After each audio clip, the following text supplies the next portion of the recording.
Have you ever wondered if we are truly alone in the vast, dark expanse of the universe? It is a question that has captivated humanity for millennia, whispered around campfires and debated by the greatest minds. We look up at the night sky, a glittering tapestry of distant suns, and we can't help but feel a profound sense of curiosity. What secrets are hidden in that cosmic ocean? What stories are written in the light of stars that took millions of years to reach our eyes? Sometimes the universe sends us a reply. Not in words but in the form of a traveler, a messenger from a faraway star system, hurtling through our cosmic neighborhood with a story to tell. It is a message in a bottle, thrown into the interstellar sea waiting for someone to find it. Today, on August 13, 2025, we find ourselves at just such a moment of discovery. NASA has announced something truly extraordinary, a find that has sent ripples of excitement through the scientific community. A new visitor from another star is currently racing past Earth, and it is unlike anything we have ever seen before. This isn't science fiction. This is the reality of our cosmic moment. We are living in an age where we can not only spot these celestial vagabonds but also begin to decipher the secrets they carry. So what exactly is an interstellar object? The name itself gives us a clue. Inter means between, and stellar refers to stars. These are celestial bodies, comets, asteroids, or something else entirely that do not originate from our solar system. Think of our solar system as a giant cosmic carousel. The planets, asteroids, and comets we know and love are all riding this carousel, circling the sun in predictable, stable orbits. An interstellar object, however, is a tourist from another carousel, one that is circling a completely different star, perhaps hundreds or thousands of light-years away. For an object to break free from its home star's gravity and embark on a journey across the galaxy is an incredible feat. It likely requires a powerful gravitational nudge. Once launched, it travels through the cold, empty void of interstellar space for millions, or even billions of years. It is a lonely wanderer in the dark. Now fast forward to today. NASA, using its powerful network of sky-surveying telescopes like the new NEO surveyor, has just confirmed our third interstellar visitor. And this one is a real head-scratcher. Provisionally named C2025P3, or Stingray. For its unusually flat, wide shape and long, thin tail, this object is challenging our assumptions. While Borisov looked and acted much like the comets from our own solar system, and Oumuamua was just plain weird, Stingray seems to be a hybrid of the two. The initial alert came from an automated system designed to spot fast-moving objects. At first, astronomers thought it was just another asteroid from our own backyard, but as they tracked its trajectory, the numbers didn't add up. Its path was not a closed loop, an ellipse like the planets, it was a hyperbola, a clear, open-ended curve that screamed, "I'm not from around here." So, how do you study an object that is moving at over 150,000 kilometers per hour and is already on its way out of the solar system? It is a race against time.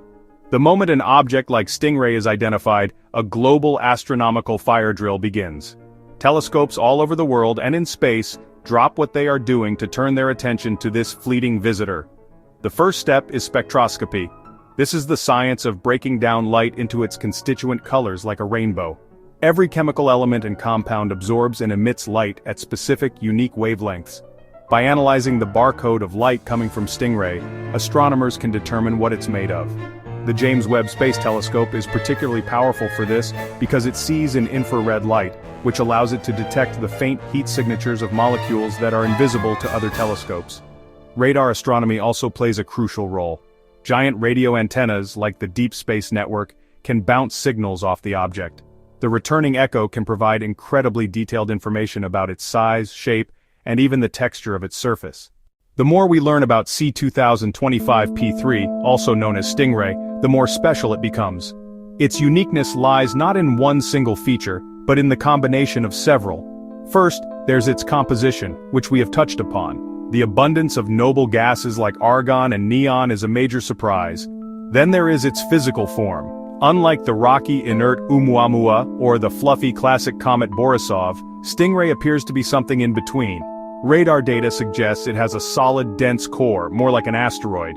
Yet, it is clearly spewing a tail of gas and dust like a comet. As it neared our sun, this fragile, icy shell began to vaporize, creating the tail we see now. Another fascinating aspect is its dust. When astronomers analyzed the dust particles in its tail, they found something remarkable. The dust is not uniform. It contains tiny crystalline grains of minerals that could only have formed in a very hot environment, close to a star. Yet, these hot forged crystals are embedded within the super chilled ices. How can this be? It is like finding a freshly baked cookie perfectly preserved inside an ancient glacier. To truly grasp the significance of finding an object like Stingray, we have to appreciate the scale of the universe. It helps to use an analogy. Imagine our Milky Way galaxy as the size of the entire North American continent. On this scale, our entire solar system out to the farthest planet would be about the size of a quarter. Now imagine a single grain of sand somewhere in South America. That grain of sand is a comet in another star system. For that single grain of sand to be kicked out of its home, travel across the entire continent of Central America, and just happen to drift across our specific quarter in North America is an event of infinitesimal probability. And yet it happens. This tells us something profound. If we are already finding these grains of sand, it must mean that the cosmos is absolutely teeming with them. The space between the stars is not empty, it is filled with a steady drizzle of these wandering objects, cosmic pollen shed from countless other solar systems. We are just now building nets fine enough to catch them. This discovery democratizes the study of other worlds. For most of human history, the planets of other stars were just theoretical points of light. Interstellar objects change that. They are physical samples. It is the difference between knowing a baker exists because you can smell bread, and having a fresh loaf delivered directly to your door. Where do we go from here? The discovery of C2025P3 or Stingray is not an endpoint but a spectacular beginning. It is an invitation from the cosmos to ask bigger, bolder questions. In the near future, our ability to answer these questions will grow exponentially. We might even find an object that we can reach, a visitor whose trajectory is predicted far enough in advance that we could launch a probe to meet it. Ultimately, discoveries like this connect us back to our place in the universe. They are a humbling reminder of our cosmic context. So the next time you look up at the night sky, don't just see the stars as distant points of light. See them as the anchors of other solar systems, each with its own family of planets, its own comets, and its own stories. And know that right now, at this very moment, messengers from those systems are silently gliding through the darkness carrying the secrets of their birthplaces. We do not know what the next messenger will be or what story it will tell. We don't know. And that is the most exciting thing of all. The universe is inviting us to find out.